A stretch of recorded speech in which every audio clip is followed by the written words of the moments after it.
I think you should cry way more often, and here's why.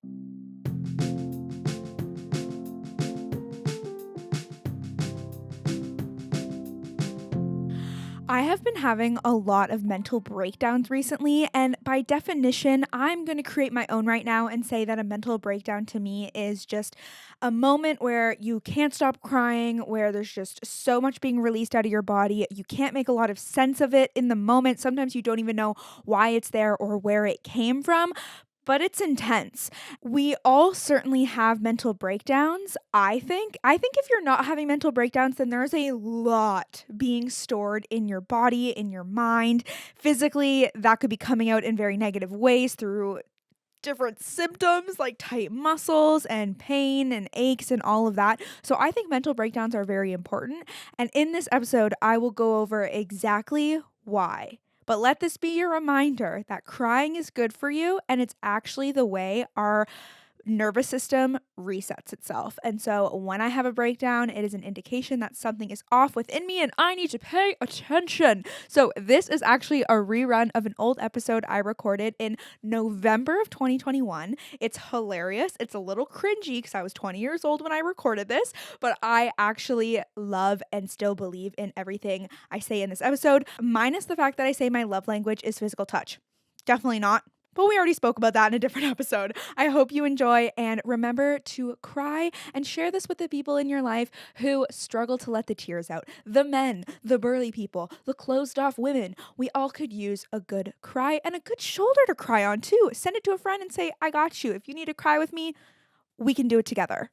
I tried to record this earlier today, and then like 10 seconds in, I was like, I'm not feeling this. Like, I can't do this. And turns out I just needed to cry today. That's all that needed to happen. It's that simple. And crying is something that I think is looked down upon so much once you become an adult. And this podcast episode topic idea all came to be when I was vacuuming this morning and I was thinking about my therapy session I had a couple days ago because, me always going to therapy, doing the self-work, Oftentimes I actually cry in therapy but when I don't expect to cry. A lot of the times I cry in therapy, I'm like, oh, I did not know that needed to come out. And a couple days ago, it's been a very emotional week for me. It's coming close to that time of month, if you know what I mean. And I just get emotional. I feel like crying for me is something that really gets the tenseness in my body out. So I was thinking about how I was crying in my therapy session, and I was like, oh, like I don't like that I cried. Typically, best piece of advice I'm about to give you. If you do therapy, or if you're gonna start therapy, always put a tissue box. I do virtual therapy. So I just do it from home on my computer, and I always put a tissue box next to my computer because you never know when those streamy babies are about to start streaming. So I had a bit of an idea that I would probably cry. So I was talking to her, and after I started to tell her everything that was wrong, and she said, like, like there's a lot going on, isn't there? And I was like, yeah, there is. And I started crying. And that's when I was thinking this morning, and I was like, oh, like I hate that I cried during my therapy session. And then I was like, why? And I was thinking about my therapist perspective. And then I was like, no, I feel like she definitely is like, how I would feel if/when, because I might become a therapist one day, if I was a therapist, I would be like so proud. Like when my patients cry, I'd be like, yes, they're working through it, they're getting it out. Like, I think that's actually such a positive thing to do and to feel as a therapist is like, yes, okay, good. We're getting to the root of something. And crying really shows you that there's something not right. It's like your body's way of saying, listen to me, there's something off, there's something going on, there's something I want you to listen to, there's something I want you to change. And that's why it's so good for us to cry. When we cry, it's a release. We let emotions go. And when you get into bad moods sometimes, or just like are experiencing some sort of negativity and you think you're never going to get out of it, moods change all the time. Our moods change constantly. Sometimes I'm tired and I get confused if I'm sad. And that's just because sometimes even moods feel similar, and it's about the associations you make with them. But when you allow yourself to cry, you release the negativity, and then it honestly usually only goes up from there because you've put all that tense shit in your body and put it out. It's out into the world. It's out through your tears, and it's like a physical response. And I think when the crying ends, it's like your body's like, okay, wait, I'm actually safe now, or I have clarity on what I need to do next. And we don't get that if we don't cry. And what I hate about our society is the way we just resist people crying. When you become an adult, it's like frowned upon. My aunt had like a total meltdown at work one time and was so embarrassed and could not stop crying. And you know what that says? She's been holding a lot in for a long time, probably weeks or months in the making, and it all spilled out in this one huge breakdown. And I think breakdowns, when we really can't control ourselves and when we're like and can't catch our breath, is saying you have been accumulating these really unhealthy, or just not unhealthy, because there are just emotions that we naturally have, but when you store it inside, that's when it becomes unhealthy and it comes out in a burst. And this is what I hate about society too, is how we put men down if they cry, when, sorry, last I checked, every gender is just as much human as the rest. We are all humans. No matter who you are, you should feel safe to cry. And there's just so much stigma around that. Whether you're a man or a woman, there's so much stigma around crying. And even my dad, he's like, oh, women cry so much. Oh, your mother would cry all the time when we were teenagers. And that's something that really makes you feel shame when you cry, which you should not feel, because it's a normal human experience. Just like laughing. Oh my God, like when you laugh, you are getting so much out that feels so good to release. You feel like so relieved and light after. When you cry, I feel like your body typically does feel lighter after. There's just so much heaviness we carry in our body sometimes, and we need to tell our bodies, I'm safe now, I'm okay, or I'm gonna help you, I have your back. And supporting yourself when you cry can be such a positive way of doing that for yourself. And clearly you can tell I'm a bitch who likes to cry, and that's okay. And I would get so down on myself about that, and I try not to. I remember being around family and getting really upset with something someone was doing and crying in front of everybody, and then being like, oh my God, Jess is crying, like what a fucking baby. And like, come on, have you not heard that? Like one of my friends even, like, she said that she would cry all the time when she was a kid, and everyone started to put her down for it. And that makes you a closed off person. That makes you not want to be honest and vulnerable with people around you, because if they shut down how you feel, that just is such a shitty thing and can make you feel awful and make you feel really alone and not want to seek support when you need it or want it, or when it could feel so much better. Which takes me to the thought that I often cry when it's triggered by someone, like a conversation, or I usually cry in front of people, unfortunately, and not alone. Sometimes I'll cry alone in my room, but even then, like I cried alone in my room like a couple months ago, and I ended up calling a friend because I just like couldn't. It was one of those cries where I like literally couldn't stop crying.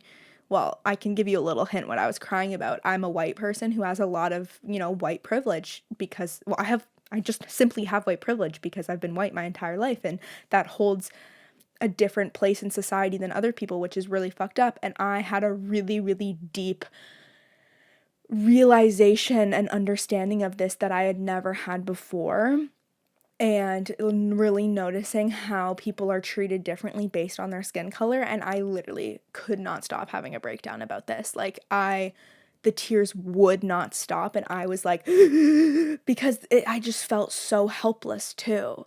And luckily calling the friend did help in some ways, and I just got new perspective. And when you cry and when you feel pain for an experience, that's when you know there's a lot of either like love there or care for something or a new understanding for something. And that's why you should never resist the tears. When you resist the tears, honey, like I said, they're gonna come out later. Seriously, do you want to have a breakdown at work, or do you want to cry to your significant other at dinner?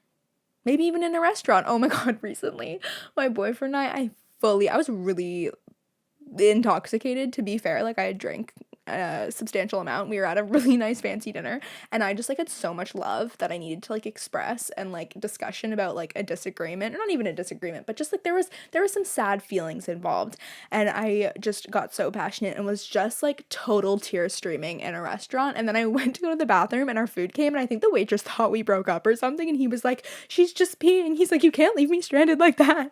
Also, my brother and I, we went to a Post Malone concert. This is the last concert we ever went to pre-COVID, and him and I just had such a sibling heart to heart about everything that had been. There was some hard feelings going on with things in our family, and we also were drinking and just sobbed and embraced, and the two other people we were with were like, "Guys, people are staring." And that's what's kind of fun and amazing about being drunk and crying, is that like you don't give a fuck. We did not care who saw us crying at all.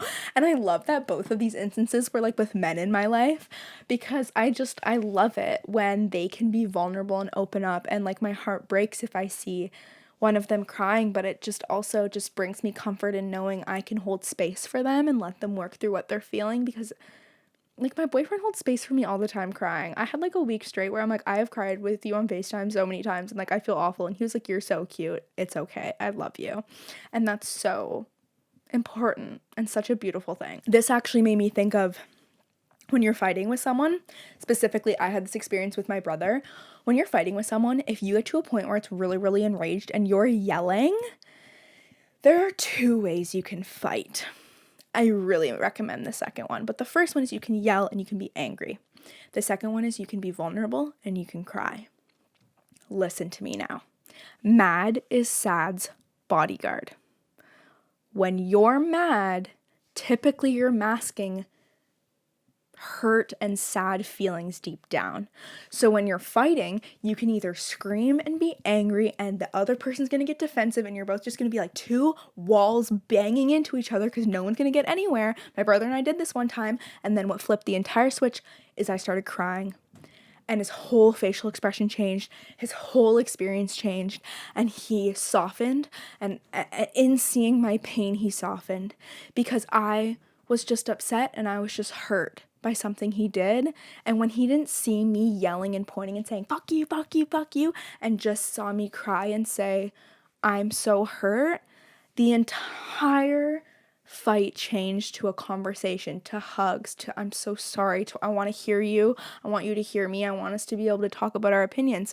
And this comes back to how like I really often cry when I'm talking to someone. Like recently I was feeling really disconnected from my boyfriend because we do like long distance-ish. Like someone invalidated my long distance experience recently, and so that's why I say ish, but it's long distance. He does not live close to where I live. And I was about to like continue to justify myself, and I'm like, you don't need to justify your long distance, Jessica. You owe no one an explanation. Everybody listening, you never need to justify yourself. Okay? Thank you very much. Anyway, I was feeling very disconnected from him because my love language is physical touch, and you don't get any of that when it's long fucking distance. And we were on FaceTime, and he knew something was wrong, and just like tears start streaming, because thinking about being vulnerable and allowing these really personal feelings to come out, I'm so scared of him rejecting them or making me feel invalid or telling me these feelings are dumb or not real or stupid. Love you so much, because he never does that ever, and he holds space for me and makes me feel very valid. And that's what happened. The tears started first, and then I was able to be vulnerable. For me, it's kind of a way of like, I guess, like letting my wall down in my body, being able to be like, "Yep, okay, it's time, you're safe, you can open up." And none of these really, honestly, life-changing and relationship-forming bonding experience would happen unless this bitch started to stream some tears. And that's okay, and I'm honestly proud of it, because when you try not to cry, you're trying to be quote-unquote strong. For what? For who? It's just causing more of a distance between yourself and you and the person you're fighting with. And I didn't realize how influential these moments were, where my brother and I fought and then cried, or cried in public together, or I talked to my boyfriend and cried, or crying in front of friends too. I've experienced so much support. And from them, another really big one is when you're grieving and you cry with someone else who's grieving. You are sharing the pain together and seeing each other as the humans you are with the real emotions you have. And that's something that made me actually hold grief for so long, was not talking about it and not openly crying about it. When I was still feeling it, after the initial shock of it all and it all comes down, when months and months go on and that grief is still inside of you, because it will be, you're always going to carry it in some capacity. When I wouldn't open up and end up crying about it, it came out. Oh, this is a perfect example, guys. Are you ready? Wow, I didn't realize crying was so influential in my life. I was like, this is just like a fun episode I'm going to do. And now I'm like telling you like the biggest moments I've cried in public. In grade 10, in my photography class, I broke down and cried in front of everybody, and it was about the person who had passed in my life and the grief that I had not worked through. And I started crying in front of like 30, 15-year-olds. It was like, the thing that's so beautiful is it could have been so awkward, but because of the environment that was created by my teacher and the artistic beauty of my high school, was everybody just, if they didn't support me, it wasn't known, which was great. And it was just clearly, there was so much support and there was so much space being held for the really big emotions I had. And I had just a huge awakening and just like epiphany that I was like, I've been holding really, really big feelings that have been eating me away inside for so long. And it's crazy I didn't think about this event when I first thought about this episode, because every time people kind of ask me about my journey and my story, it starts in that photography class when I cried in front of everybody and realized the grief I was holding. And that started the journey that really brings me here to being my authentic self and talking about this and talking about how important it is to have authentic connections with people and really just stop hiding things and stopping doing things that are so negative for yourself, because connection and experiencing connection through vulnerability is the biggest, just the biggest game changer you can feel in your life, and the biggest thing that can pull you close to the people you love is being vulnerable. And being vulnerable with all my classmates, I don't think anyone, well, I was gonna say I don't think anyone will ever forget that, but I'm sure people would, but like I will never forget it. It was really a really, really profound moment, and it was our first ever assignment. It was the first time I ever took photography, and it was our first ever assignment, so it was like super early on. So love that. Continuing on about when someone resists your tears, that is so much more about them and how they've been conditioned by society. We're also conditioned by society. So when someone puts you down for your tears or gets really weird about it or can't hold space for any negative feelings that you have or trying to fix it for you, that says more about them and something they need to work through, and that just might not be the best person for you to go to support to, because that's just really it affects us so much, but I hate that it does, because I don't want it to be something that affects people's choices to cry in front of people. Because when the feeling where you're suppressing tears, it is like the worst feeling ever, because it's just so suffocating. And it's so sad, because we are taught that we should hold our shit together and act like we're okay and act like we're happy all the time. I love when people, I read this on Instagram actually. It was about depression, and they said depression is real. What's not real is when someone tries to act okay all the time. There you go. Just absorb. And also, so I talked so much about crying in front of other people, but crying alone is very, very therapeutic as well. I had a friend who always called, she would get high a lot, and when she would get a certain kind of high, she called it a sad high. And there's a reason there's so many sad playlists. I was PMSing the other day. I'm like queen of tears when I'm PMSing, aka me this week, crying like every single day, multiple times a day. And I found a playlist called PMS, and it's like game changer, so good. And search up like know your cry songs, because sometimes when it's in us and we can't get it out, like other people will be the thing that often triggers my tears. But if I just want to cry alone, hit up your sad playlist, hit up the Spotify public sad cry playlist. So incredible. They can really trigger that. It's so helpful. And all of this is just about getting shit out of your body, releasing it, getting it into the world, and being able to like feel empowered by it and move on from it and not hold it inside. Holding all of those feelings inside is gonna fuck up your shit. It's gonna fuck up your life in some ways, and it's just not fun. And so moving on from the negativity, there's also such thing as happy tears. And I think happy tears are also experienced less than sad tears, obviously, which makes sense. I think happy tears are a very interesting experience. I haven't had them too often, but yesterday when I was crying to my boyfriend about feeling disconnected from him and then also crying because I was PMSing and also crying because I was stressed and overtired, and then I was like switching between moods so much because I was just like very much going through it hormonally, mentally, emotionally, spiritually, physically.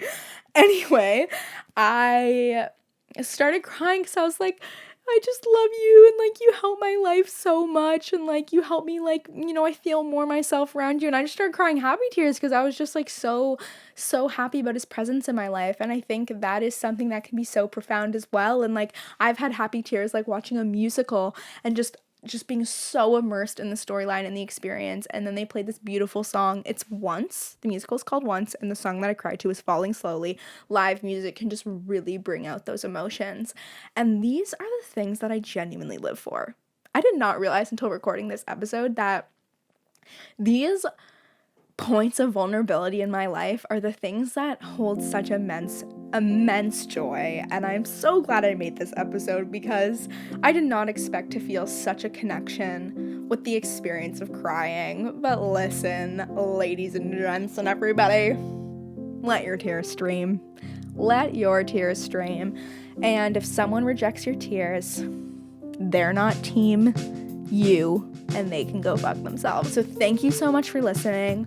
Happy Podmas Day 9, and remember that I love you, and you got this. We'll get through it together.